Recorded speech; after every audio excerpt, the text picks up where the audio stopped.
Ya. Hemos recorrido un largo camino de bastantes semanas en relación al concepto de la elección, ¿no es cierto?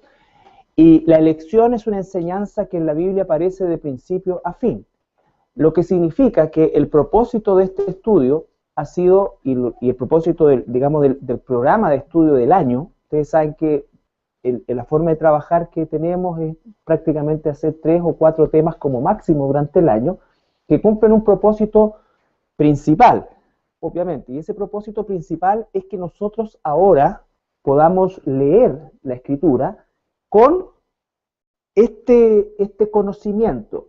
Cuando nosotros hablamos del concepto de la elección, no la podemos disociar del resto de la Escritura, está en toda la Escritura.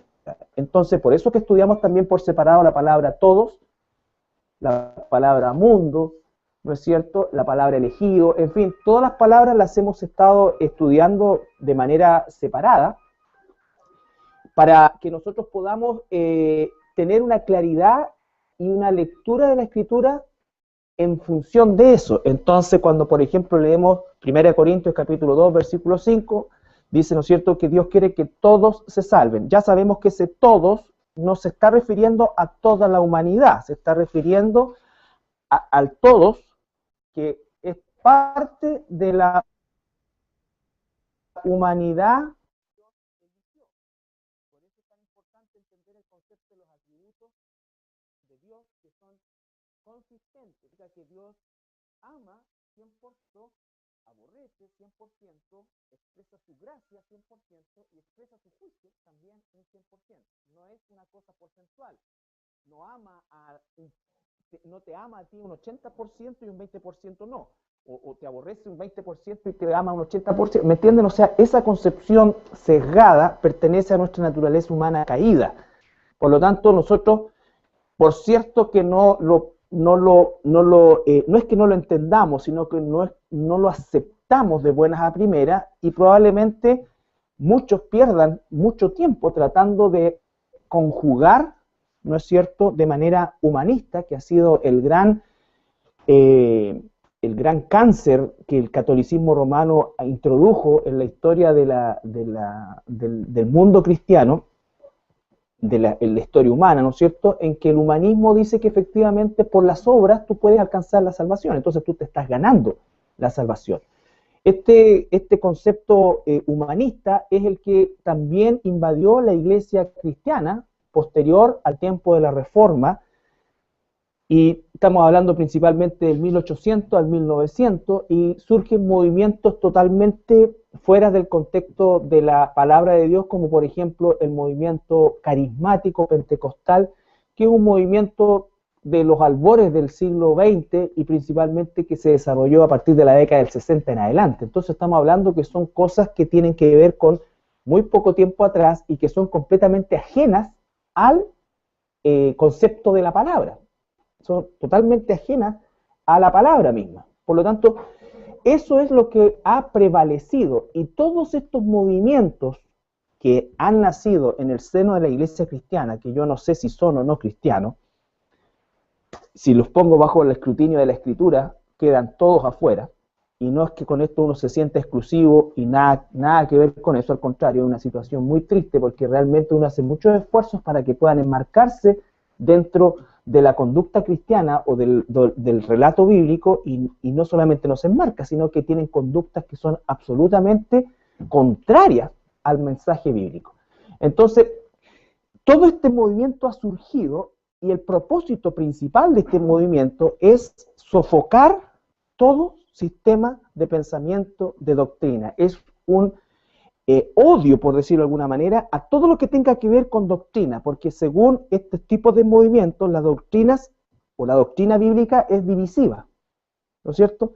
Es divisiva, y lo que necesitamos nosotros es estar unidos. De ahí surgen estos conceptos como levantar a Cristo, unirnos en lo que nos une y no en lo que nos separa, y todo ese tipo de cosas que pertenecen al humanismo. Porque si tú y yo somos verdaderamente hermanos en Cristo, todo nos une. Todo nos une. ¿No es cierto? No significa que seamos iguales, Pero el mismo Padre tuyo es mi Padre, el mismo Espíritu es el Espíritu tuyo y mío, por lo tanto no puede haber cosas que nos separen. Eso es una cosa no solamente ilógica, sino que no es bíblico. No es bíblico. Nosotros somos uno en el Señor. Ese todo que implica diversidad cumple su milagro en el uno. Por eso es que cuando tú y yo con el Espíritu de Dios no solamente sentimos, sino que sabemos que algo que se está haciendo, aunque se nombra a Dios, no es de Dios, ese es el Espíritu que nos da entendimiento y discernimiento. Pero ¿qué se quiere hacer con las personas o con los hermanos y hermanas así en estos tipos de movimientos? Sofocarlos y llevarlos a un humanismo, a una aceptación de lo inaceptable. No, mira, si siempre ha sido así, si en realidad deja que se desplante, no importa que la Biblia dice en realidad sí, en realidad la Biblia dice que si alguien habla en lengua, que lo hablen ordenado de a uno, dos, tres, y que si no hay nadie que interprete, que se queden callados, sí, en realidad la Biblia dice eso, pero aquí la gente es súper sincera y todos hablan y todos sacan la bazooka y todo el mundo en una locura, pero tú vas a decir, oye, la Biblia no dice eso, inmediatamente, división. ¿Ya? Entonces, todo este concepto que estamos aprendiendo nosotros en la elección es y va a ser duramente atacado por este tipo de pensamiento, y ustedes pueden tener amigos, compañeros, hermanos, vecinos, evangélicos, ¿no es cierto?, que se llaman cristianos y que ustedes le van a hablar de la elección y se van a engrifar, ¿ya? No teman por eso, ni tampoco vendan esto, porque esto es absolutamente no negociable. No podemos negociar sobre esto. No estamos hablando de estilos, ¿ya? Estamos hablando de doctrina. La doctrina es una sola. La doctrina es una sola. Se nos quiere hacer tragar el elefante, ¿no es cierto?, de que son estilos distintos. No, eso no es un estilo. Eso no es un estilo. El desorden no es un estilo. La falta de preparación de los pastores no es un estilo. La mentira, ¿no es cierto?, no es un estilo. La hipertrofia de las emociones no es un estilo. El tratar de hacer que el Espíritu Santo, o atribuir al Espíritu Santo cosas que no son del Espíritu Santo, no es un estilo, eso es blasfemia. Pero si vuelvo a insistir, si tú lo planteas desde el punto de vista doctrinal, eso inmediatamente va a ser rechazado por el mundo, entre comillas, cristiano, ¿no es cierto?, que está imbuido en este tipo de pensamiento que, como digo, surge hace no muchas décadas atrás. ¿Ya? Entonces vamos a encontrar mucho de eso, y ustedes y yo vamos a encontrar mucho de eso, y quiero que sepan, porque lo que estamos aprendiendo, que es la elección, no es como un tema muy cabezón o como un tema muy profundo, es la Biblia. La Biblia te dice que Dios nos eligió, la Biblia dice que Él nos eligió ante la fundación del mundo, la Biblia dice que nosotros estamos muertos, no estamos heridos ni mal heridos, nosotros estamos muertos. Y por lo tanto, si Él no coloca su vida en nosotros, nunca nosotros jamás habríamos podido, y lo peor aún, no hubiésemos ni siquiera querido, porque estábamos totalmente caídos y muertos. ¿Ya? Entonces, les hago esta introducción justamente por el versículo y el pasaje que leemos ampliamente. Versículo 4, según nos escogió en Él antes de la fundación del mundo. Antes de la fundación del mundo. Por supuesto que en mi mente finita, este concepto no puedo desarrollarlo, no puedo entenderlo. Las cosas reveladas son para nosotros las que no son de Dios. Aquí hay cosas que no son reveladas. Nosotros tenemos solamente una vivencia, una experiencia temporal y solamente en una dirección. Nosotros no vamos para atrás. Aunque algunos viven pegados atrás, pero la realidad es que vivimos en un crono siempre hacia adelante. Siempre hacia adelante, o sea, tenemos una sola dirección, ni siquiera podemos volver a nuestro pasado a solucionar o arreglar algo, no. Entonces, nuestra visión del concepto tiempo es absolutamente limitada. Por lo tanto, cuando hablamos aquí de un plan hecho antes siquiera de la fundación del mundo, entonces para nosotros inmediatamente eso es motivo de algo raro, y probablemente a nuestra mente es así. Sin embargo, el que a nuestra mente sea raro no significa que para Dios no es posible. Y Dios dice que lo hizo, y lo hizo. Entonces dice, antes de la fundación del mundo para que fuésemos santos. Él nos eligió para ser santos. Tú y yo jamás habíamos elegido ser santos. Y no solamente eso, sino que no éramos santos, y no solamente no éramos santos, sino que además éramos impíos, pecadores, malos y condenados. ¿Ya? Sin mancha delante de Él. En amor, habiéndonos predestinado para ser adoptados hijos suyos por medio de Jesucristo, según, ¿qué dice? El puro afecto de su voluntad. Punto. ¿Ya? Entonces, esto es bien importante, vuelvo a insistir, porque el concepto de la elección resulta algo que no lo van a encontrar abundantemente en la enseñanza general de la Escritura, sino que hoy día se sirve en las iglesias mayoritariamente una especie de menú. El pastor dice, bueno, esto yo en realidad no, esto es como que muy difícil para las ovejas, en realidad esto es como esto. No, Pablo dice, no he rehuido enseñarles todo el consejo de Dios, y los pastores seremos juzgados por eso. ¿Ya? Entonces, todo el consejo de Dios. En ese tenor vimos el tema del amor de Dios, que es lo que nos ha estado ocupando este último tiempo. Y hoy día vamos a ver la segunda parte. La semana pasada vimos la introducción, digamos, al concepto del amor de Dios, que va de la mano con su soberanía, con su justicia, con su poder y con su consistencia. Para entender este punto hemos dividido esta parte del estudio en tres. Vimos una la semana pasada, vamos a ver una hoy y vamos a ver una la próxima semana. Porque uno también de los conceptos y de los atributos de Dios más mal enseñado y más mal entendido y más torcido es el tema del amor de Dios. ¿Ya? Entonces, hay muchos que se llaman cristianos, ¿no es cierto?, y piensan que Dios ama a la humanidad porque en su corazón humanista existe ese deseo. Y Dios dice claramente que no es así. A los que del mundo me diste, yo los amé. Yo no ruego por el mundo, yo ruego por los que me diste. En el mundo estaban, pero yo los tomé del mundo. Entonces, cuando yo leo ahora, de tal manera amó Dios al mundo, sé que del mundo Él tomó un segmento que eligió para salvación, un segmento que no se lo merecía para darle, ¿no es cierto?, salvación. Y dejó a otro segmento, a la otra parte del mundo, en la condenación que sí se merecía. Por lo tanto, la elección no es un tema de justicia. Si fuera por justicia, todos los seres humanos tendríamos que estar en el infierno y después en el lago de fuego. Pero es un asunto de gracia, porque a pesar de que toda la humanidad tenía esa condena, Dios decidió pagar la salvación de algunos. ¿Ya? Bien. Bueno, y la palabra amor, recuerden siempre, es gracia.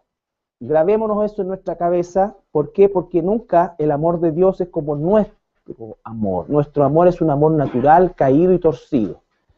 ¿Qué significa eso? Que nosotros solamente vamos a hacer bien, y eso a los que nos hacen bien. Y claro que hacemos cosas buenas, pero dentro de un contexto de maldad.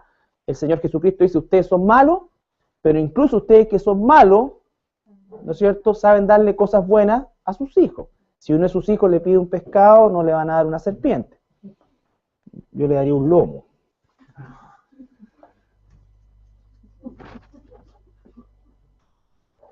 Lo mejor son las cápsulas de omega 3. No hay contaminación, nada. La posición del pecado frente al pecador, en fin, todos los versículos. Y,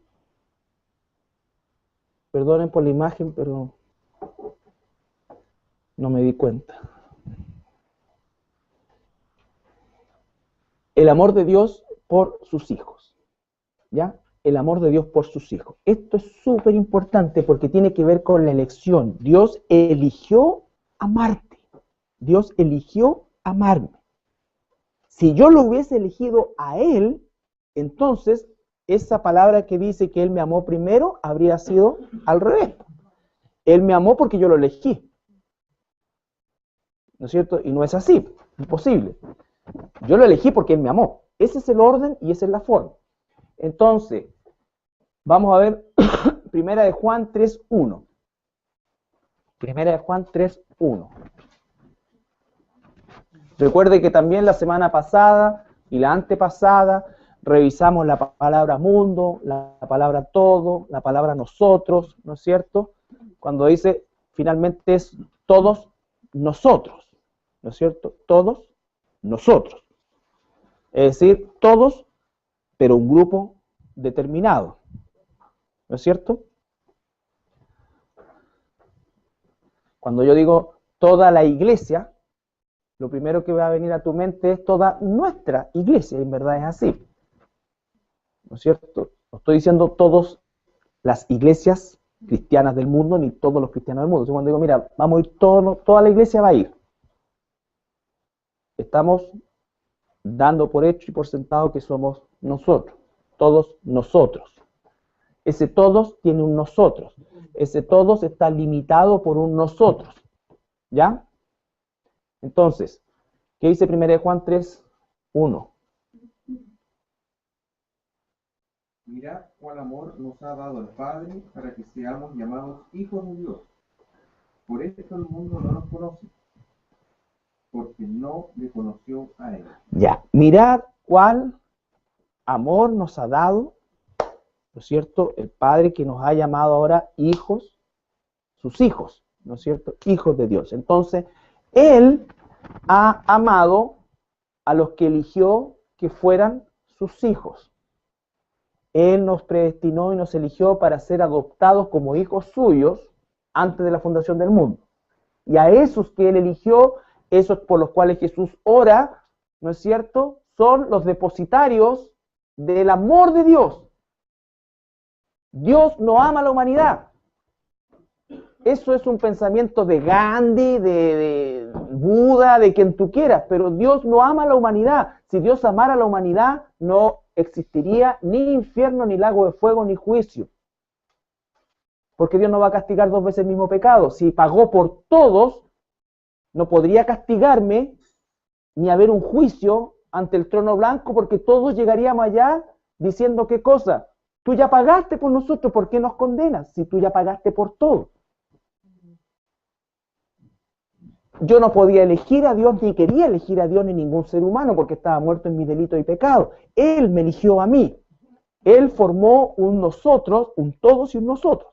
Entonces dice, nos amó. La segunda parte. Por esto el mundo no nos conoce, porque no le conoció a Él. ¿Te das cuenta? Hay una relación de intimidad. La palabra conocer es una palabra preciosa en el griego. Recuerden ustedes que es la palabra ginosco, ¿no es cierto? Y tiene dos usos solamente, en nuestra relación matrimonial y en nuestra relación con Dios. ¿Ya? Por eso es que si yo tengo ese tipo de amor con otra mujer, eso en la Biblia se llama adulterio. Por eso es que si yo tengo otros dioses, también cometo adulterio. Ese es el nivel de gravedad. ¿Por qué? Porque el ginosco es un conocimiento de intimidad. No es solo un conocimiento intelectual, es un conocimiento relacional. Y Dios decidió tener ese conocimiento y esa intimidad contigo. ¿Ya? Contigo. ¿Conoce Dios a tu vecino que es ateo? Claro que Dios conoce a todos, pero decidió tener una relación de intimidad contigo. ¿Eras mejor tú que tu vecino que es ateo? La respuesta es no. ¿Tiene esperanza tu vecino que es ateo? Quiera Dios que sí. ¿Qué tengo que hacer mientras tanto?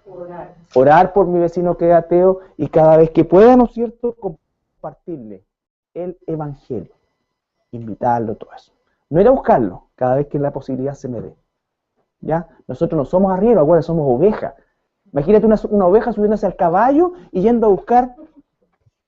No existe eso, somos ovejas. Algunos se las dan de arriero, de ganadero. No, somos ovejas. ¿Ya? El único que puede salir es Jesús. Entonces, ¿con cuál amor Él tiene una relación con nosotros? Y esa relación, obviamente, el mundo no la conoce, ni la reconoce. ¿Ya? ¿Por qué? Porque no se la dio ni se la reveló. ¿Ya? Entonces, el amor de Dios, finalmente, que hablamos desde la semana pasada, El amor de Dios es un amor selectivo, ¿ya? Y aunque sea selectivo, no es pecado porque es la selección perfecta de Dios. Dios no elige como nosotros hubiésemos elegido. Si nosotros eligiéramos amar a alguien, nuestra elección sería torcida y por lo tanto nuestro amor sería incompleto. Pero el amor de Dios es sobre la base de una elección perfecta, cuyos motivos nosotros no conocemos. No conocemos. Y no debemos indagar en eso porque normalmente nos vamos a equivocar, porque vamos a decir, pues a lo mejor Dios me eligió porque yo era mejor, o a lo mejor me eligió porque era más malo que este, y empezamos a sacar esas conclusiones que no tienen una base bíblica. Él nos eligió, las razones las tiene Él. Un día, si le da la gana, nos la va a revelar. Porque yo puedo seguir viviendo la eternidad sin que me diga por qué, y espero que tú también. No voy a decir, ay, no, Señor, yo no voy a disfrutar de la vida eterna hasta que tú no me digas por qué me elegí.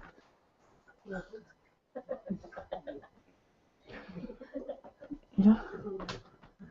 Igual tanto que lloráis por los que no se pierden, por qué Dios es tan injusto. Siempre digo yo, si tuvieras la posibilidad de cambiar, porque no la tienes, ¿lo harías? ¿Cambiaría el infierno eterno? Entonces, ¿para qué tanto llanto? Esa cosa telenovelesca de lloriquear por los que se van a perder, como, por supuesto que hay dolor, todo lo que tú quieras, pero ese como que, ay, que me ha apuñalado, pero yo es que yo no entiendo cómo Dios puede haber elegido a algunos, cómo me puede haber elegido a mí, no eligió a este otro, pero ¿por qué me eligió a mí? Pero yo, pucha Dios, y empezamos así. Bueno, si tuviera la posibilidad, le preguntas tú a la persona, de cambiar efectivamente la vida eterna en el cielo con el Señor todo, por el infierno eterno, el fuego, las llamas que nunca se apagan, el gusano que nunca muere y todas esas cosas, ¿la cambiarían? No, entonces quédate callado. O sea, llora lo justo y ora y sé más proactivo en lo que podéis ser proactivo, pero esta cosa de sentar a Dios en el banquillo de los acusados permanentemente es una herejía gigante. Romanos 5, 1 al 8. Faltó un 1 ahí. 1 al 8, no 18, 1 al 8.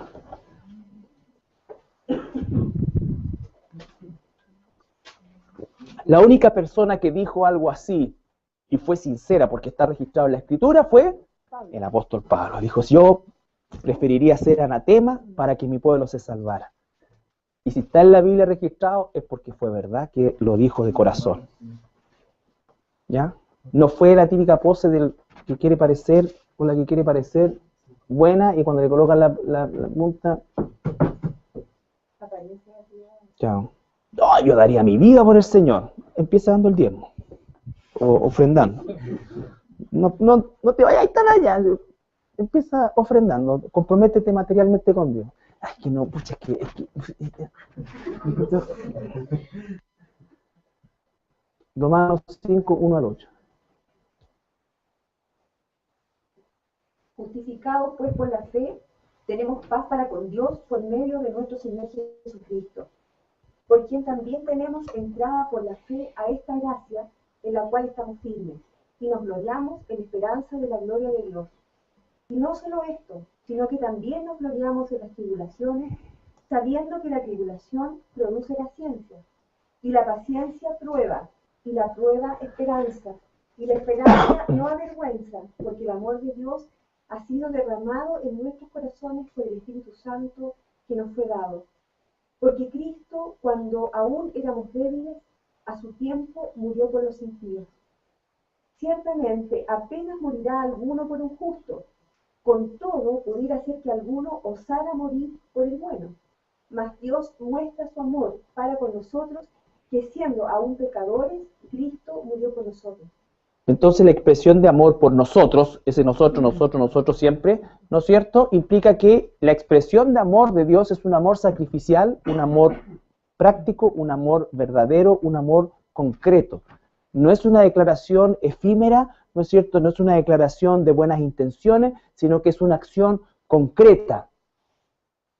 De tal manera amó Dios a esta parte del mundo, al mundo, que Él vino y con la sangre de su propio Hijo, nuestro Señor Jesucristo, nos redimió. ¿Ya? Entonces, el amor de Dios es concreto y es efectivo. Así como también nosotros, recuerden siempre, el concepto de la consistencia de sus atributos es para uno y para otro lado. Él ama consistentemente y también va a juzgar y condenar consistentemente.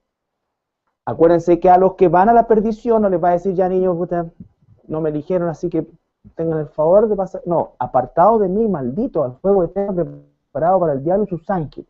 Ese es nuestro Dios de amor. Apartaos de mí, malditos, al fuego eterno preparado para el diablo y sus ángeles. Si Dios no aborreciera 100% a esa persona, no la podría condenar así. ¿Ya? ¿Es injusto en hacer eso Dios? La respuesta es no.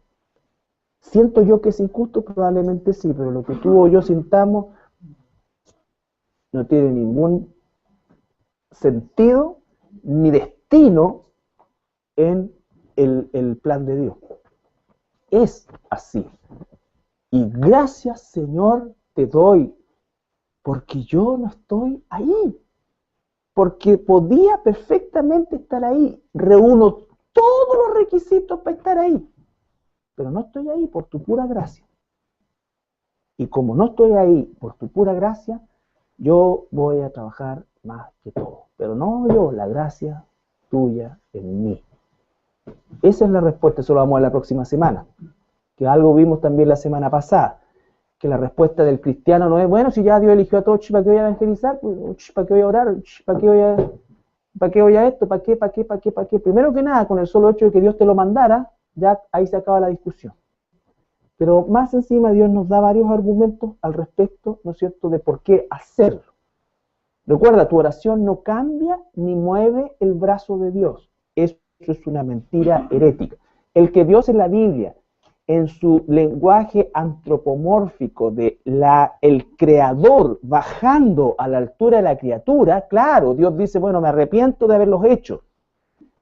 Pero si eso fuera real en la cosmovisión de Dios, desde el punto de vista de su condición de Dios, no es que Dios esté mintiendo, Dios está comunicando con un ser inferior y está entrando en su forma de hablar y lenguaje para explicar por qué va a mandar el diluvio. Y él dice, ¿no es cierto?, me arrepiento. Si Dios se arrepintiese según el pensamiento nuestro, significa en primer lugar que se equivocó. En segundo lugar, que aprendió algo. Y así podríamos seguir sacando una serie de conclusiones que no son parte de los atributos de Dios, que es todopoderoso, omnisciente, omnipresente, y todos los omni que nosotros podamos pensar atribuirle a Dios. ¿Ya? Pero la explicación es claramente esa. ¿Ya? Dios habla a sus hijos que inspirados, que escribieron la Biblia, les dio y los dotó de todos los géneros. Recuerden ustedes que la Biblia tiene todos los géneros literarios, todos. Absolutamente todos. ¿Ya? No es que analicemos géneros literarios, Dios nos habla por medio de su palabra, pero no anula a la persona que usa. La persona que usa escribe desde su propia experiencia. Si él era pescador, va a escribir desde su experiencia como pescador. Si él era, qué sé yo, Mateo era cobrador de impuestos, ¿no es cierto? Contador. No. Entonces, todo eso, si Lucas siendo un médico, un historiador, entonces no anula a la persona. ¿Ya? Entonces, si nosotros, por ejemplo, cuando leemos Job y dice que Dios está sentado en el círculo de la tierra y nos está enseñando que la tierra es redonda, pero no es que Dios tenga glúteos y esté sentado en el círculo de la tierra. Entonces, uno tiene que aprender también a discernir eso. Bien, en 2 Corintios 5:14,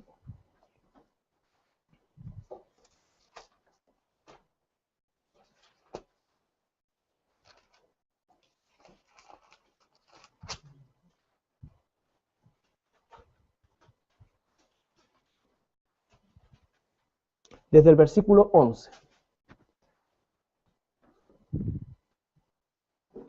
A ver.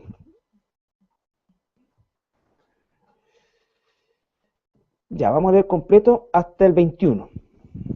Hasta el 21. Desde el 11 al 21. Un pasaje bien extenso igual, pero que ustedes lo analizamos, ¿no es cierto?, por parte y profundicen siempre estudiando la Biblia ahora a la luz de la doctrina de la elección. ¿Quién? Conociendo pues el temor del Señor, persuadimos a los hombres, pero a Dios le es manifiesto lo que somos, y espero que también lo sea a vuestras conciencias. No nos recomendamos pues otra vez a vosotros, sino os damos ocasión de gloriaros por nosotros, para que tengáis con qué responder a los que se glorían en las apariencias y no en el corazón. Porque si estamos locos, es para Dios, y si somos cuerdos, es para vosotros. Porque la palabra de Cristo nos constriñe. Y si uno murió por todos, luego todos murieron. Entonces ahora va a explicar todo lo que viene, lo anterior y lo que viene a partir de este pasaje, de este versículo, el versículo 14. ¿Lo puede repetir, Víctor, por favor? Sí. Todo lo que leemos antes y después está mediado por este pasaje. Es decir, él dice que persuadimos a los hombres, Dios sabe quiénes somos, les damos a ustedes ocasión de que esa palabra gloríe, ¿no es cierto? Es que nos usen, ¿no es cierto?, para, como ejemplo, como esto, todo. Y dice, ¿por qué? El amor de Cristo nos constriñe, pensando esto, que si uno murió por todos, luego todos murieron. Ese todos, recuerden, todos nosotros. Y por todos murió, para que los que viven ya no vivan para sí, sino para aquel que murió y resucitó por ellos. Entonces, ¿cuál es la clave? Que el amor de Cristo, cuando se da cuenta de esto Pablo, su corazón, dice, y los que estaban con él, se constriñe. ¿Y cuál es la reacción espiritual a eso? Justamente lo que va a decir a continuación, ¿no es cierto? Él no se queda en una actitud pasiva, sino que se hace más activo, pero no él, sino que la gracia de Dios en él, reconociendo que no es él que salva a las personas, pero que Dios lo usa como un instrumento para cosechar y para recoger a sus ovejas, y eso lo tiene feliz. Él descansa tanto se libera del orgullo de pensar, ¿no es cierto?, de pensar que por él las personas van a llegar, ¿no es cierto?, y descansa de la responsabilidad de que por él también las personas van a llegar. Son dos formas en que uno lo toma, ¿no es cierto? Es como cuando nosotros pensamos y decimos, bueno, en el estudio evangelístico, tenemos 3 hermanos, aparte del suscrito que los hace, ese estudio, y podríamos tener, si es que se prepara, otra persona más, y la verdad que la preparación es nuestra responsabilidad.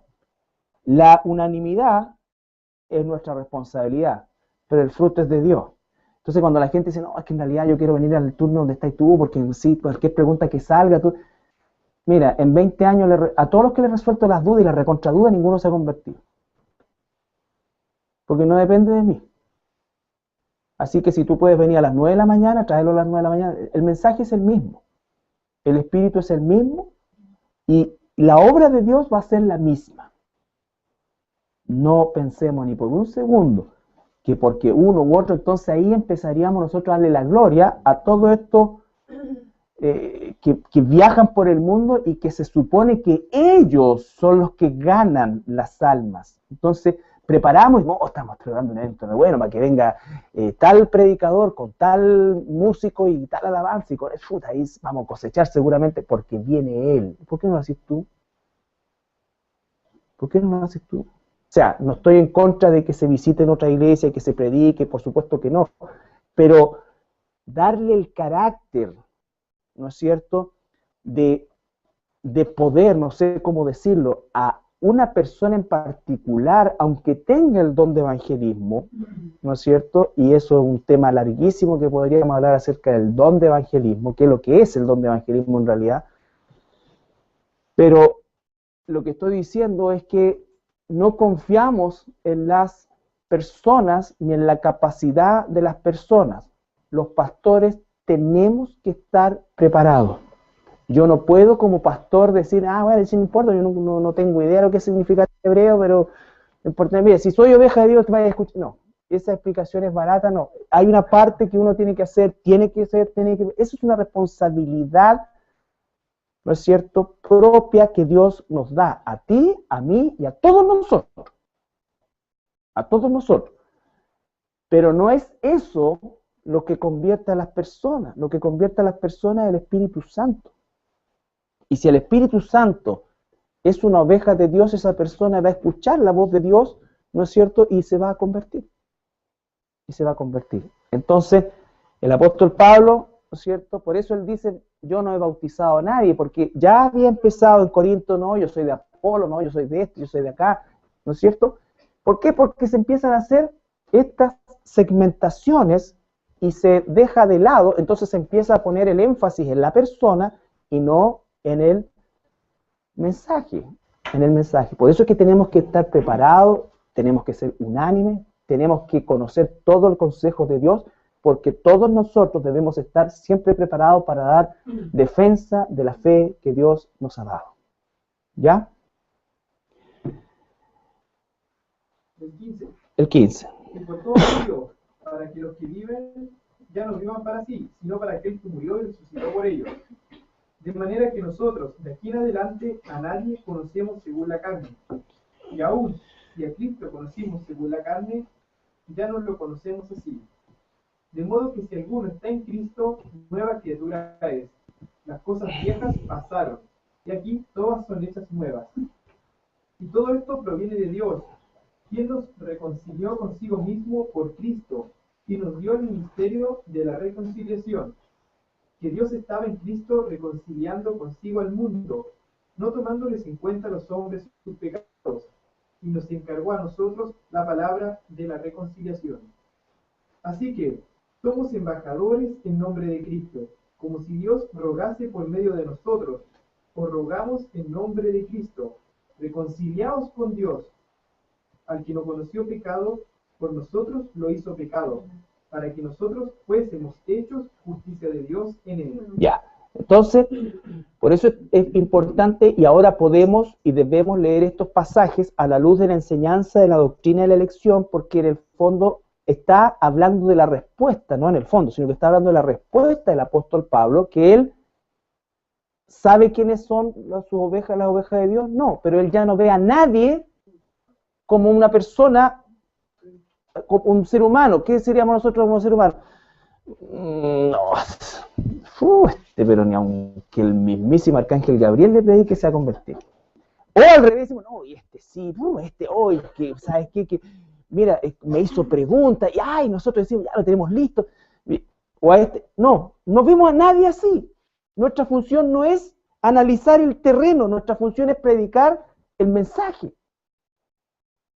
La salvación es de Jehová, y Él es el que soberanamente va a recoger su cosecha. Pero nuestro deber es rogarle a todos que se reconcilien con Dios, porque no sé quiénes son y quiénes no son. No los veo ya ahora como posibles candidatos, imposibles candidatos, convertibles, no convertibles. No. De hecho, hay una doctrina en Estados Unidos que ha surgido este último tiempo, que es una herejía gigantesca que se llama el hipercalvinismo, haciendo alusión al calvinismo, que es la doctrina de la elección que Calvino reflotó en el tiempo de la Reforma, porque siempre ha estado ahí. La doctrina de la elección no es de Calvino, Calvino reflotó eso en el tiempo de la Reforma.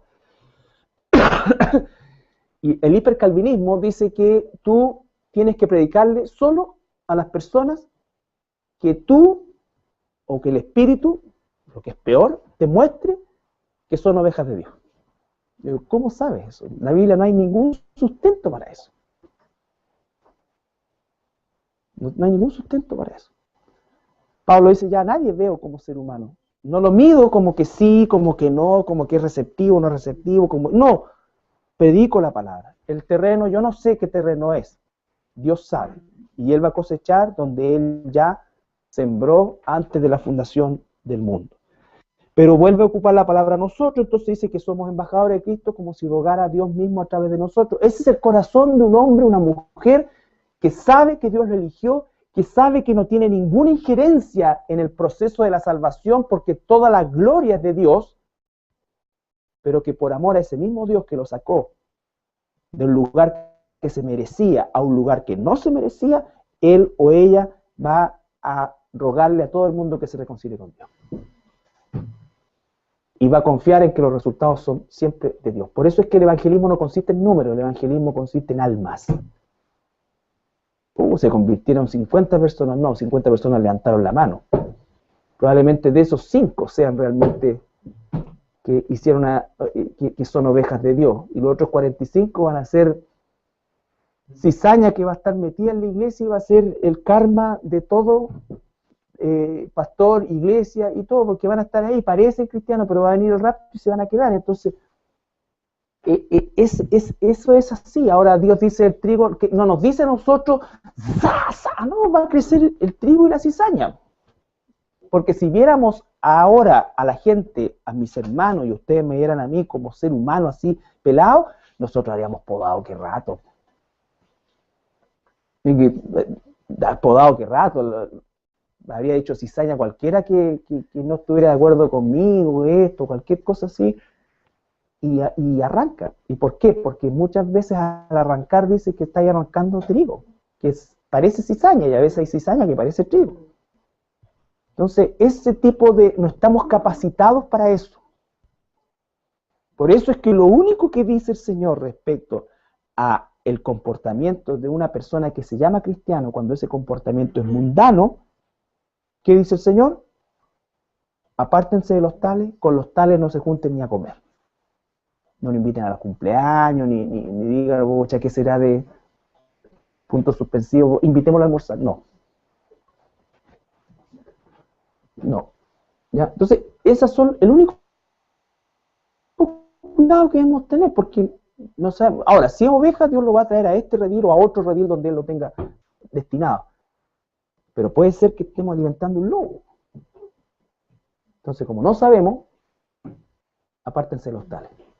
Ahora, el trigo y la cizaña es la idea de que en todas las iglesias hay gente que realmente es cristiana y otros que no lo son, pero yo no lo sé. Entonces, esto a fuego grabado. Ya no miro a nadie humanamente con mi juicio humano, porque puedo estar errado. Puedo estar errado. ¿Ya? Primera carta de Juan, capítulo 4, versículo 8 al 9.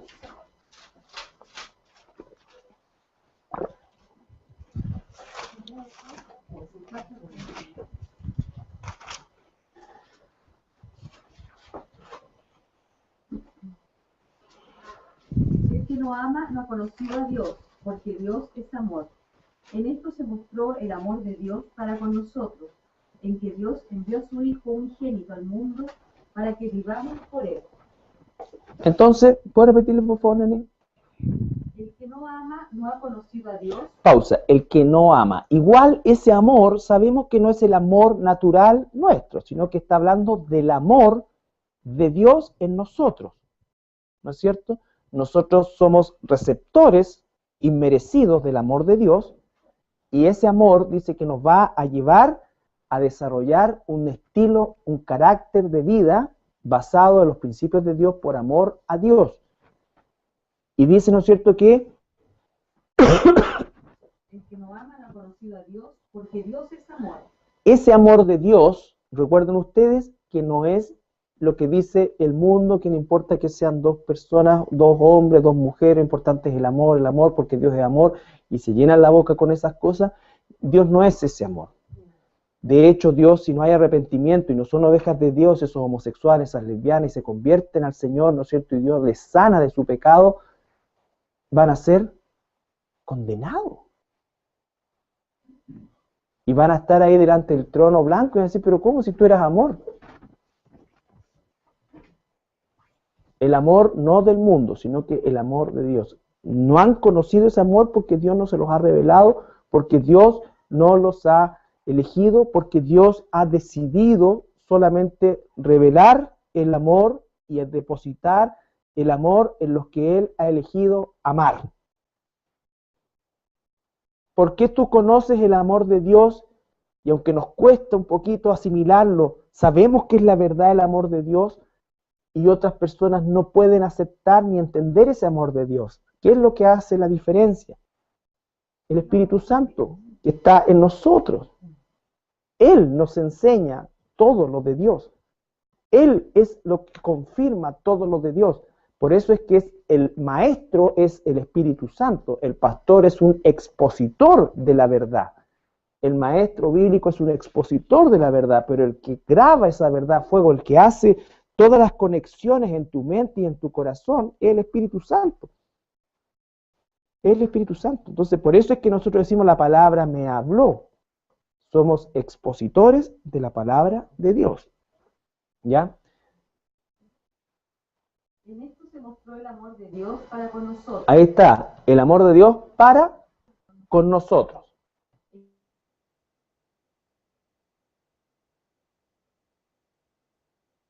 Mundo para que vivamos por él. ¿Quién es?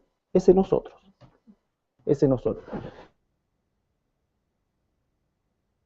Crear un sistema en el que potencialmente cualquiera pudiera salvarse, pero sin asegurar la salvación de nadie. No, Jesús murió por un nosotros, que Él tomó desde antes de la fundación del mundo. Como lo dije, no me acuerdo ya en qué turno la semana pasada, pero no va a estar el arcángel Gabriel con el arcángel Miguel, ¿no es cierto?, en una bodega. Oiga, la cantidad de corona que nos quedaron.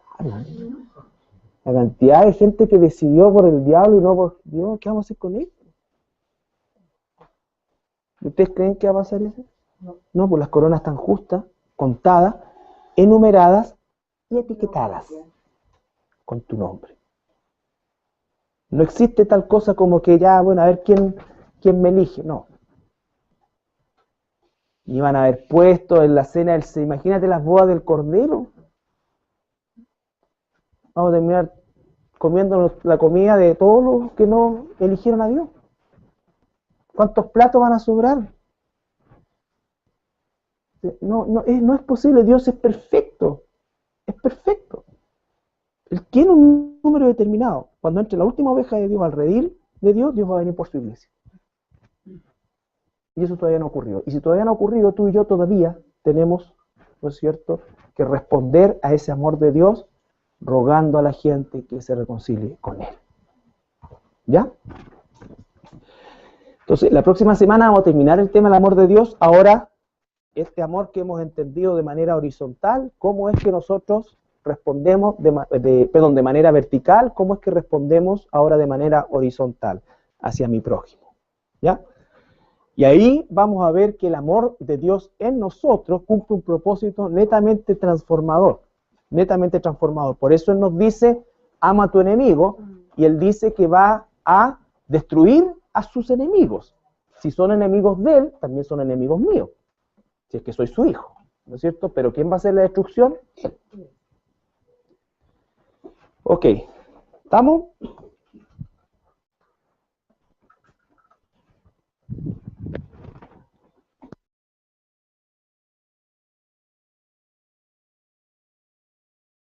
O atribuir al Espíritu Santo cosas que no son del Espíritu Santo no es un estilo, eso es blasfemia. Pero si vuelvo a insistir, si tú lo planteas desde el punto de vista doctrinal, eso inmediatamente va a ser rechazado por el mundo, entre comillas, cristiano, ¿no es cierto?, que está imbuido en este tipo de pensamiento que, como digo, surge hace no muchas décadas atrás. No muchas décadas atrás, ¿ya?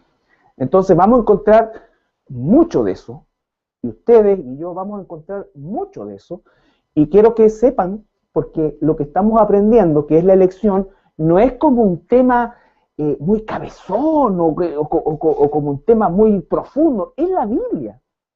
La Biblia te dice que Dios nos eligió, la Biblia dice que Él nos eligió ante la fundación del mundo, la Biblia dice que nosotros estamos muertos, no estamos heridos ni mal heridos, nosotros estamos muertos. Y por lo tanto, si Él no coloca su vida en nosotros, nunca nosotros jamás habríamos podido, y lo peor aún, no hubiésemos ni siquiera querido, porque estábamos totalmente caídos y muertos. ¿Ya? Entonces, les hago esta introducción justamente por el versículo y el pasaje que leemos ampliamente. Versículo 4, según nos escogió en él antes de la fundación del mundo. Antes de la fundación del mundo. Por supuesto que en mi mente finita, este concepto no puedo desarrollarlo, no puedo entenderlo. Las cosas reveladas son para nosotros las que no son de Dios. Aquí hay cosas que no son reveladas. Nosotros tenemos solamente una vivencia, una experiencia temporal y solamente en una dirección. Nosotros no vamos para atrás. Aunque algunos viven pegados atrás. Pero la realidad es que vivimos en un cronos siempre. ¿Pero qué se quiere hacer con las personas o con los hermanos y hermanas así en estos tipos de movimientos? Sofocarlos y llevarlos a un humanismo, a una aceptación de lo inaceptable. No, mira, si siempre ha sido así, si en realidad deja que se desplante, no importa que la Biblia dice en realidad sí, en realidad la Biblia dice que si alguien habla en lengua, que lo hablen ordenado de a 1, 2, 3, y que si no hay nadie que interprete, que se queden callados, sí, en realidad la Biblia dice eso, pero aquí la gente es súper sincera y todos hablan y todos sacan la bazooka y guacolaba, y todo el mundo en una locura, pero tú vas a decir, oye, la Biblia no dice eso, inmediatamente, división. División, ¿ya? Entonces, todo este concepto que estamos aprendiendo nosotros en la elección es y va a ser duramente atacado por este tipo de pensamiento y ustedes pueden tener amigos, compañeros, hermanos, vecinos, evangélicos, ¿no es cierto?, que se llaman cristianos y que ustedes le van a hablar de la elección y se van a engrifar, ¿ya? No teman por eso, ni tampoco vendan esto, porque esto es absolutamente no negociable. No podemos negociar sobre esto. No estamos hablando de estilos, ¿ya? Estamos hablando de doctrina. La doctrina es una sola. La doctrina es una sola. Se nos quiere hacer tragar el elefante, ¿no es cierto?, de que son estilos distintos. No, eso no es un estilo. Eso no es un estilo. El desorden no es un estilo. La falta de preparación de los pastores no es un estilo. La mentira, ¿no es cierto?, no es un estilo. La hipertrofia de las emociones no es un estilo. El tratar de hacer que el Espíritu Santo también un 100%. No es una cosa porcentual. No te ama a ti un 80% y un 20% no. O te aborrece un 20% y te ama un 80%. ¿Me entienden? O sea, esa concepción sesgada pertenece a nuestra naturaleza humana caída. Por lo tanto, nosotros, por cierto que no es que no lo entendamos, sino que no lo aceptamos de buenas a primeras y probablemente muchos pierdan mucho tiempo tratando de conjugar, ¿no es cierto?, de manera humanista, que ha sido el gran cáncer que el catolicismo romano introdujo en la historia del mundo cristiano, en la historia humana, ¿no es cierto?, en que el humanismo dice que efectivamente por las obras tú puedes alcanzar la salvación, entonces tú te estás ganando la salvación. Este concepto humanista es el que también invadió la iglesia cristiana posterior al tiempo de la Reforma, y estamos hablando principalmente del 1800 al 1900, y surgen movimientos totalmente fuera del contexto de la palabra de Dios, como por ejemplo el movimiento carismático pentecostal, que es un movimiento de los albores del siglo XX y principalmente que se desarrolló a partir de la década del 60 en adelante. Entonces estamos hablando que son cosas que tienen que ver con muy poco tiempo atrás y que son completamente ajenas al concepto de la palabra. Son totalmente ajenas a la palabra misma. Por lo tanto, eso es lo que ha prevalecido, y todos estos movimientos que han nacido en el seno de la iglesia cristiana, que yo no sé si son o no cristianos, si los pongo bajo el escrutinio de la Escritura, quedan todos afuera, y no es que con esto uno se sienta exclusivo y nada que ver con eso, al contrario, es una situación muy triste porque realmente uno hace muchos esfuerzos para que puedan enmarcarse dentro de la conducta cristiana o del relato bíblico, y no solamente nos enmarca, sino que tienen conductas que son absolutamente contrarias al mensaje bíblico. Entonces, todo este movimiento ha surgido Y el propósito principal de este movimiento es sofocar todo sistema de pensamiento, de doctrina. Es un odio, por decirlo de alguna manera, a todo lo que tenga que ver con doctrina, porque según este tipo de movimientos, las doctrinas o la doctrina bíblica es divisiva, ¿no es cierto? Es divisiva y lo que necesitamos nosotros es estar unidos. De ahí surgen estos conceptos como levantar a Cristo, unirnos en lo que nos une y no en lo que nos separa, y todo ese tipo de cosas que pertenecen al humanismo. Porque si tú y yo somos verdaderamente hermanos en Cristo, todo nos une. Todo nos une. ¿No es cierto? No significa que seamos iguales, pero el mismo Padre tuyo es mi Padre, el mismo Espíritu es el Espíritu tuyo y mío, por lo tanto no puede haber cosas que nos separen. Eso es una cosa no solamente ilógica, sino que no es bíblico. No es bíblico. Nosotros somos uno en el Señor. Ese todo que implica diversidad cumple su milagro en el uno. Por eso es que cuando tú y yo con el Espíritu de Dios no solamente sentimos, sino que sabemos que algo que se está haciendo, aunque se nombra a Dios, no es de Dios, ese es el Espíritu que nos da entendimiento y discernimiento. Pero amado. ya, hemos recorrido un largo camino de bastantes semanas en relación al concepto de la elección, ¿no es cierto? Y la elección es una enseñanza que en la Biblia aparece de principio a fin, lo que significa que el propósito de este estudio ha sido, y el propósito digamos, del programa de estudio del año, ustedes saben que la forma de trabajar que tenemos es prácticamente hacer 3 o 4 temas como máximo durante el año, que cumplen un propósito principal, obviamente, y ese propósito principal es que nosotros ahora podamos leer la Escritura con este conocimiento. Cuando nosotros hablamos del concepto de la elección, no la podemos disociar del resto de la Escritura, está en toda la Escritura. Entonces, por eso que estudiamos también por separado la palabra todos, la palabra mundo, ¿no es cierto?, la palabra elegido, en fin, todas las palabras las hemos estado estudiando de manera separada para que nosotros podamos tener una claridad y una lectura de la Escritura en función de eso. Entonces, cuando por ejemplo leemos 1 Corintios capítulo 2, versículo 5, dice, ¿no es cierto?, que Dios quiere que todos se salven. Ya sabemos que ese todos no se está refiriendo a toda la humanidad, se está refiriendo al todos que es parte de la humanidad. Por eso es tan importante entender el concepto de los atributos de Dios que son consistentes, ya que Dios ama 100%, aborrece 100%, expresa su gracia 100% y expresa